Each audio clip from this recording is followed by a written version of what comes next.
You live with an assumption about yourself, that you're a good man, a principled man, a man who makes the right choices because they're right. But the truth is, most men never examine the forces driving their behavior. They coast through life, believing their morality is stable and solid, simply because they've never been seriously tested. Plato understood something you don't want to admit. Character only reveals itself under pressure, temptation, and opportunity. Until then, your morality is unproven. I will now confront you with 3 questions that expose the difference between who you claim to be and who you actually are. These questions pierce through performance, reputation, and excuses. They reveal whether you are governed by principle or by appetite, by reason or by incentives, by internal standards or external consequences. Listen carefully. Treat everything as a mirror. You're not here to learn theory. You're here to discover what truly rules you. These 3 questions decide whether you live as a man or as a servant. My first question for you: do you want to be good, or do you want to appear good? If I asked you, what is justice, you might answer confidently. If I then force you to confront your motives, your answers would shatter into 1,000 pieces. When you insist you are a just soul, are you defending justice itself, or the social benefits that come with being seen as just? Socrates showed us this in the Republic. Are you paying attention yet? Think about your own life. When you resist wrongdoing, is it because the action itself violates your principles? Or is it because you fear consequences? Are you concerned with a damaged reputation, disapproval, embarrassment, or lost opportunities? Think of how often you clean up your language, posture, or opinions, depending on who is listening. If your speech changes when the audience changes, it isn't grounded in conviction. It's grounded in self-preservation. Plato exposes a terrifying possibility. Most people don't love justice. They love what justice earns them: respect, trust, admiration, a clean image, social belonging. These are incentives masquerading as morality. The moment those incentives flip, when being unjust becomes profitable or socially rewarded, those same good men reveal their true nature. This happens today more than ever. Men carefully curate identities online, projecting virtue because virtue generates social currency. A man might post about loyalty while privately betraying his commitments. He might talk about discipline while secretly indulging every temptation. He might condemn dishonesty publicly while lying whenever it benefits him. What matters is not the performance. What matters is the motive. Plato forces you to ask, if all of your praise disappeared, if being moral earned no respect, and if being a just soul cost you status instead of elevating it, would you still choose it? Good. You've answered a fundamental question in your journey to becoming a man. How will you answer the questions, though, when they become more difficult? Answer this next question carefully, and don't lie to me. How would you behave if no one could see you? There is a clever concept Plato used to get to the bottom of this question: the ring of Gyges. This ring grants the gift invisibility, erasing consequences. The thought experiment strips away surveillance and accountability. Without fear of exposure, does a man remain just, or does he reveal his true nature? This is not hypothetical for you. You already wear versions of that ring today. When you close your door and no one is watching, when your phone is in private mode, when you believe an action cannot be traced, do you live differently? Do you indulge impulses you suppress in public? Do you rationalize decisions because invisibility protects you from judgment? Your answer here tells the truth about your character. Are you concerned yet? Plato exposes a frightening pattern. The majority of men behave morally not because they value morality, but because detection is costly. Most men are restrained, not principled. You judge corrupt politicians, cheating husbands, dishonest businessmen. But the reason their downfall shocks you is not because corruption suddenly overtook them. It's because power and privacy removed restraints, exposing motives that were there all along. You now must confront whether your moral compass is calibrated internally or merely reactive to external pressure. If anonymity collapses your standards of how you move through the world, then you never possessed integrity. You only leased it from the threat of consequences. My last question has the potential to cut even deeper. Which desire rules your decisions? Plato describes the tyrannical soul, a man governed by uncontrolled desires. He cannot delay gratification. He seeks pleasure without consideration of consequences. His desires fragment and destabilize his mind, producing restlessness, paranoia, and dissatisfaction. Look carefully. Do you see it? Most modern men live dangerously close to this condition without realizing it. They believe freedom is indulging whatever they crave. But when cravings dictate behavior, a man's freedom dissolves. Desire becomes the tyrant, and the man becomes its servant. Look at your own patterns. When your desire collides with your standards, which one wins? When comfort battles discipline, which voice do you obey? When pleasure knocks against purpose, which direction do you move? The man ruled by appetite cannot experience true happiness. His cravings expand faster than his ability to satisfy them. Every indulgence inflames the need for more. His identity, decisions, and relationships become subordinate to the whims of desire. These three questions together form a complete test of character. Do you seek goodness or praise? Do you remain moral when unseen? Do you obey principle or appetite? A man cannot answer these questions with words. He answers them in the dark corners of his life, when the lights are turned off, when he is off stage, where incentives fall silent and his motivations expose themselves. You've done the hard work of answering these questions. I'll now show you how to harness your power and use these answers. Most men will nod at these questions and move on unchanged. They confuse recognition with transformation.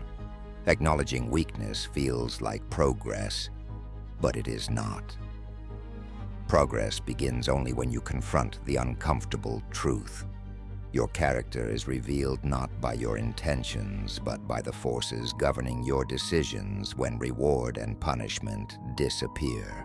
So how do you restructure your character to withstand these three tests? Character must be ordered, not by external systems of reward, but by internal discipline reinforced through habit, reflection, and self-governance. You must first identify where you live for appearances. Track the areas where you perform goodness to maintain a reputation. Be honest about your tendencies to curate an image rather than embody a principle. Notice the subtle compromises you make to protect approval. When you catch yourself seeking credit for virtue, resist the urge. Practice anonymous good actions and resist performing moral goodness publicly.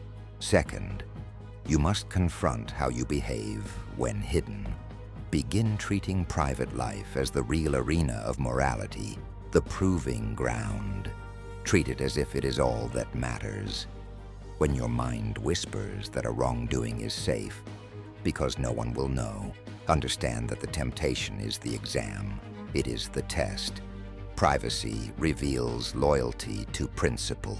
Create boundaries in private that are stronger than public restrictions.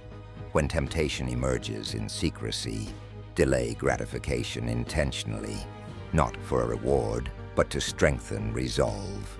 Third, recognize and reorder desires. Plato argues that appetite grows wild when unchecked. Track patterns of indulgence. Notice cravings that override your commitments. Remember the moments when you yield to impulse. This is not for shame.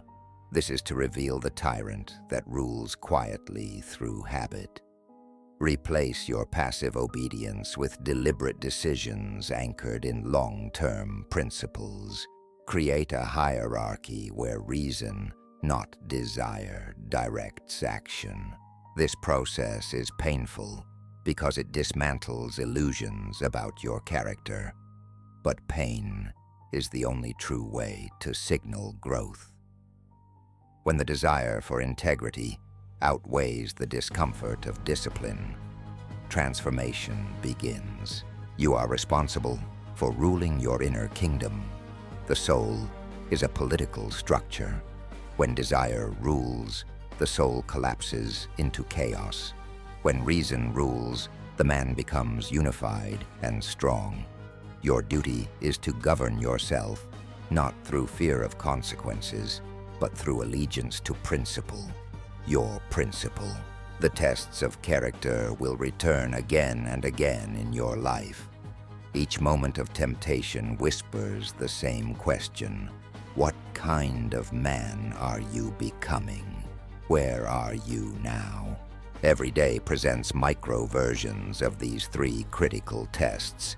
No need for dramatic temptation or public controversy to reveal your character. The test appears when you're alone with your impulses, when you're tempted to bend a rule no one enforces, when honesty costs you your advantage, when silence protects your reputation better than truth. These moments quietly form the architecture of your soul. You become the man who either resists corruption or rationalizes it.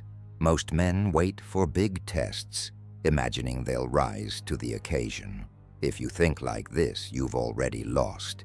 If you fail the small invisible tests, you will certainly fail the large visible ones. You do not suddenly become principled under pressure. You default to the habits you built when the stakes were low. Begin building habits now. Practice choosing principle when there is no reward for choosing principle. Practice resisting temptation, not because consequences scare you, but because you refuse to be ruled by your appetites. Practice speaking truth when lies would protect your fragile ego. These repetitions strengthen the internal ruler of your soul. I'll deepen the application of each question. The psychology is interesting. The first question, do you want to appear good or be good, invites you to strip away your attachment to reputation. The desire to appear good is subtle. It hides behind compliments, social belonging, and validation addiction. It reinforces itself each time someone praises you for your virtues rather than your principles. Watch how your mind responds to admiration. Do you feel compelled to maintain an image of discipline when you've neglected discipline privately? That compulsion exposes insecurity, not integrity. Integrity would compel you to correct your failure privately before performing success publicly. To train this aspect of morality, commit to actions others will never witness. Improve quietly. Earn victories no one applauds. Become wary of the impulse to share your virtue. Sharing is often an attempt to externalize identity because you lack internal certainty. The second question, how would you behave if unseen, requires that you examine privacy not as a refuge for indulgence, but as a proving ground for character. The absence of consequences reveals real motives. When privacy tempts you to disconnect your action from your identity, resist by reconnecting them deliberately. Say to yourself, I am the sum of my unseen actions, not my public reputation. Remind yourself that the man you are in solitude dictates the man you will be under pressure.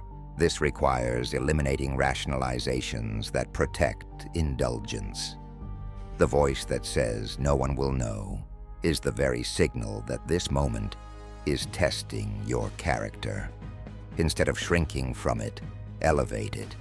Treat secrecy as the arena where real virtue is forged. The third question, what desires rule you, forces confrontation with your internal tyrant. There is a stark picture. When desire rules, the soul collapses into disorder. You already experience fragments of this disorder. Your attention fractures. Your commitments weaken. You chase pleasure compulsively while resenting how empty it feels afterward. To strip desire of its power, don't suppress it blindly. Suppression without understanding strengthens rebellion. Instead, interrogate your cravings.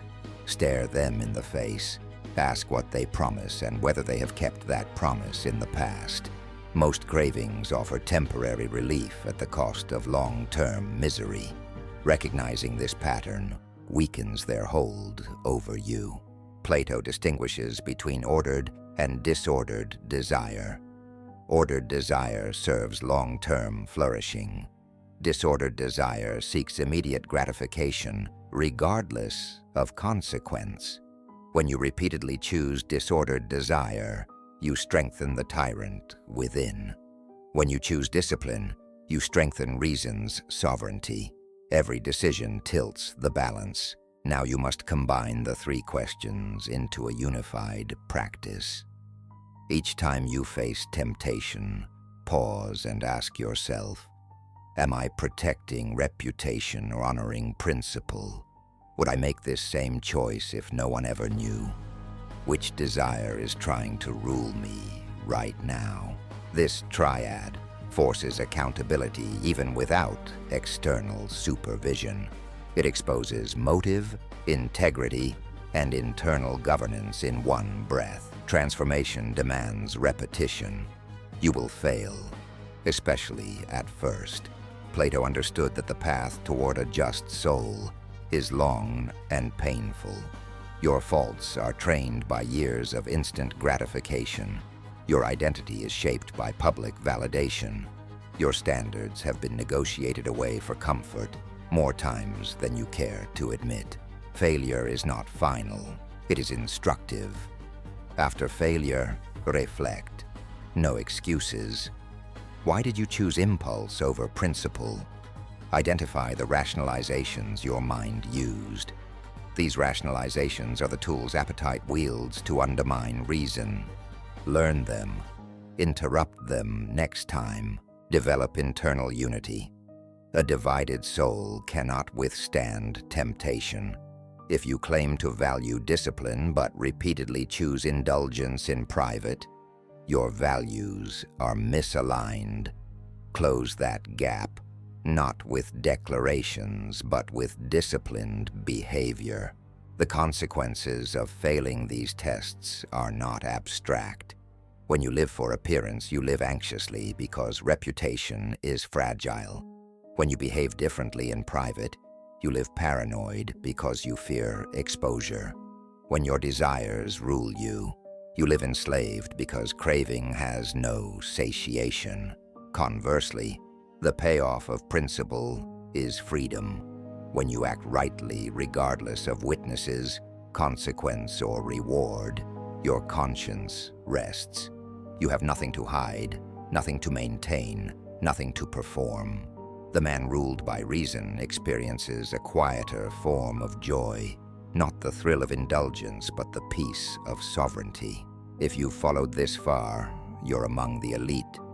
To you, I offer a practical training ritual extending from these three questions. Each night, reflect on one moment where you acted differently publicly and privately. Write down why. Notice your patterns of inconsistency. In the morning, set an intention for one invisible act of integrity.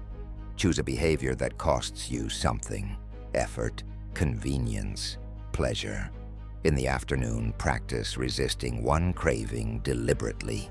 Treat these 3 pillars: reflection, invisible integrity, disciplined resistance as daily exercise. Over weeks, your character will begin shifting from reactive to deliberate.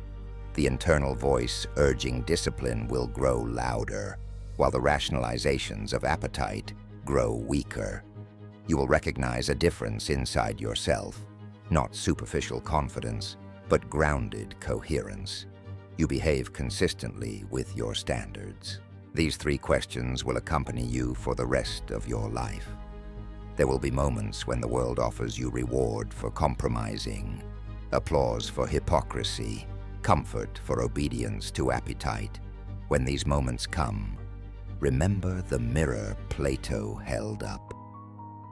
Ask yourself, am I choosing to look good or to be good? Am I choosing the easy wrongdoing the dark permits? Am I allowing craving to dictate who I become? Your answer, delivered not in words but in action, will define you. The choice is simple, not easy. Refuse to live a divided life. Refuse to let appetite rule your decisions. Refuse to outsource morality to surveillance or incentives. Build an inner order grounded in principle. Most men will never do this work. They will continue living untested, controlled by desire, motivated by image. But you have been handed the questions capable of revealing and rebuilding character. The test begins now, in the next private decision you face. Choose who rules you.